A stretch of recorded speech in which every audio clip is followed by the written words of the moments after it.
E isso Sérgio, prevê também, talvez até a unificação das polícias, né, que é um assunto de um grau de explosividade muito grande desde a Constituinte. E a atuação dos advogados, que levam e trazem o negócio. A Ordem dos Advogados é muito zelosa desse direito do advogado, mas não fiscaliza a turma. Quer dizer, outro dia o advogado do goleiro Bruno fumava crack. Quer dizer, então, isso aqui não é possível.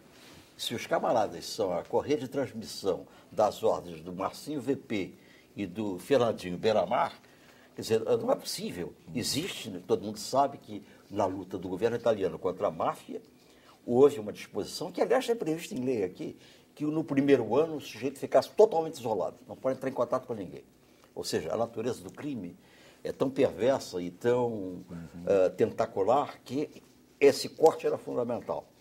Vai-se fazer isso? São várias indagações que eu acho que é muito importante. Você conhece o conhece terreno, não é? Você esteve lá no complexo. Eu conheço o Rio bem, mas eu até gostaria de que distinguíssemos essa questão como uma grande questão da democracia brasileira. Claro.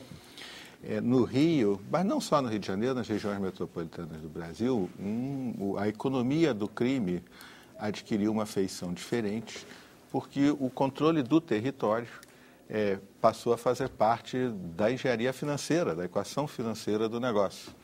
E a hipocrisia de autoridades e sociedade carioca e brasileira durante décadas, no sentido de que nós agíamos como se as favelas, as comunidades, fossem, como naquele filme, A Batalha de Alger, inexpugnáveis. E isso era o pretexto para que o Estado, embora não presente... Do ponto de vista de serviços públicos, tudo melhorou muito nas últimas décadas e seria ofensivo ao povo brasileiro achar que não, e ao povo morador de comunidades. Eles conquistaram muitas coisas, não foram benesses. Mas perderam aquilo para que o Estado surgiu, que é a garantia da paz, da liberdade e, portanto, das leis. O Estado surgiu para isso. Camponeses, enquanto morriam, com o barão brigando com o visconde, pôde. Quando começou a atrapalhar a burguesia, vamos nos unir aqui, surge um rei, é a primeira das garantias. E nós pensávamos o problema do ponto de vista da política de segurança. O problema tem que ser pensado como se o Estado abre mão de território, se ele aceita a ideia daquele território, eu reconheço que lá eu não vou ter o monopólio da força, ele vai abrir mão de tudo. E há uma vasta literatura em economia para mostrar que isso acabaria. A impunidade começa dentro de um território, ela se estenderá para todos os lados. Foi o que aconteceu com a Colômbia, na época do Pablo Escobar. Por aí. Construiu uma prisão para ele mesmo.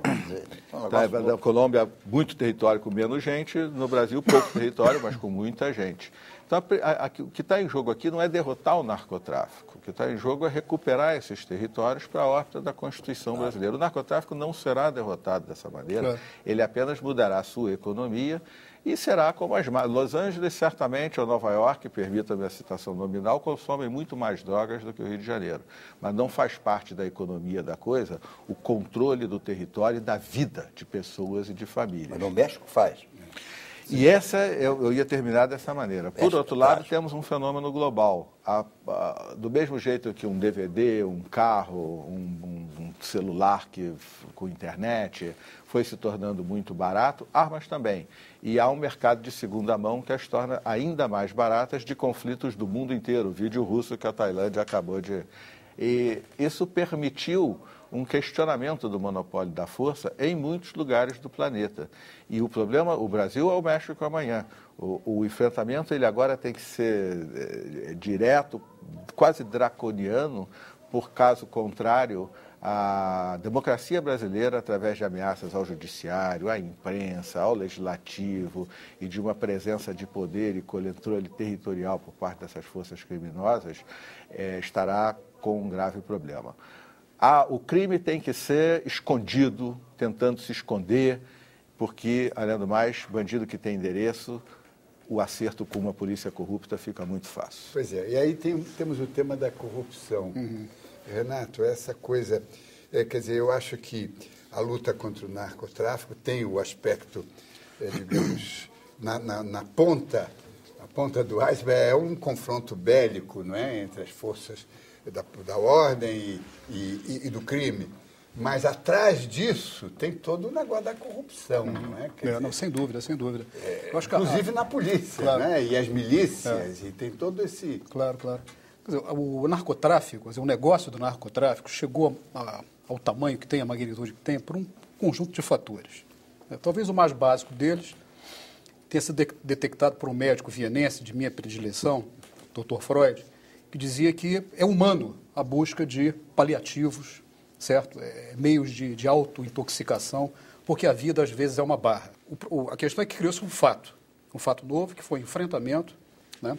E eu acho que a implicação mais importante disso, a questão que fica mais importante disso é a seguinte: que polícia vamos ter depois desse fato deflagrado? Certo? Quer dizer, não pode mais ser uma polícia que teve um papel fundamental na viabilização dessa escala. E eu acho que ela está condenada a não sê-lo. Eu não sei que polícia vai ser ainda, porque os atores se transformam na medida que o processo se desenvolve. Muda os atores. São obrigados a mudar o seu próprio comportamento. Então, nós estamos diante de um desafio extremamente interessante e grave para a democracia brasileira, que é saber o seguinte: como é que as forças da ordem vão se estruturar diante dessa questão. Porque há outras questões que eu acho que são mais graves até do que a questão do narcotráfico especificamente. Parte considerável da malha urbana do Rio de Janeiro é controlada por milícias. Certo? E o terrorismo é representado pelas milícias, não por meia dúzia de carros que são eventualmente queimados. Quer dizer, nós não usamos a palavra terrorismo para os 1.100 carros que são queimados todo o Réveillon nas periferias de Paris. É baderna. Né? Quer dizer, terrorismo é, entre outras coisas, ocupação permanente de áreas, né, nas quais a população é submetida a rotinas fora da lei, tendo como sustentação o uso de armamento. Isso as milícias estão fazendo. Do ponto de vista de danos à democracia, elas são muito mais perigosas do que, eventualmente, um controle de morros por comunidades do tráfico. Então, a questão que fica é a seguinte: como é que a polícia, certo, vai se haver com esses desafios postos por esses eventos do mês de junho, de novembro. Vamos ao intervalo e voltamos já.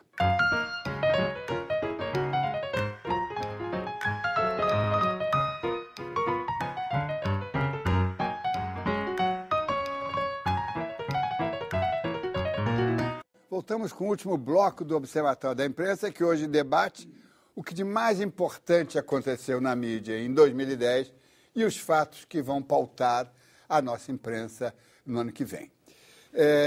Boiunga, sobre essa questão da corrupção... Eu só queria acrescentar isso, eu acho que a formulação, tanto do Sérgio quanto do Renato, concorda inteiramente.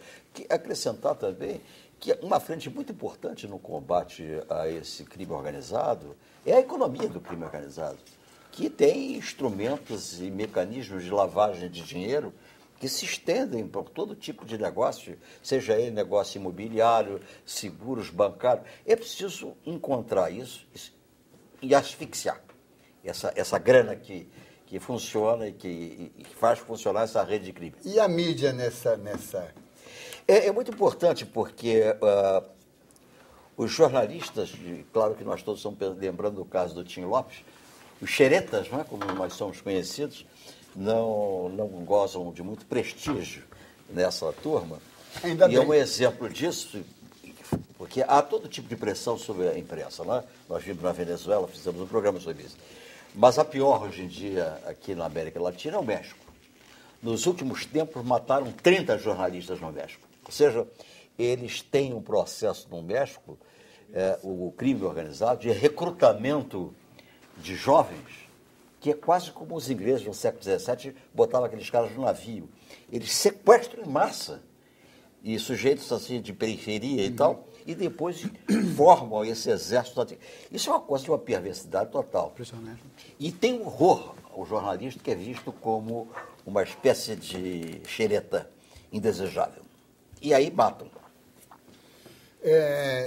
Sérgio Besserman, temos aqui um assunto que é internacional, que nos ocupou muito nos 2 anos anteriores, que é o senhor Obama, Barack Obama.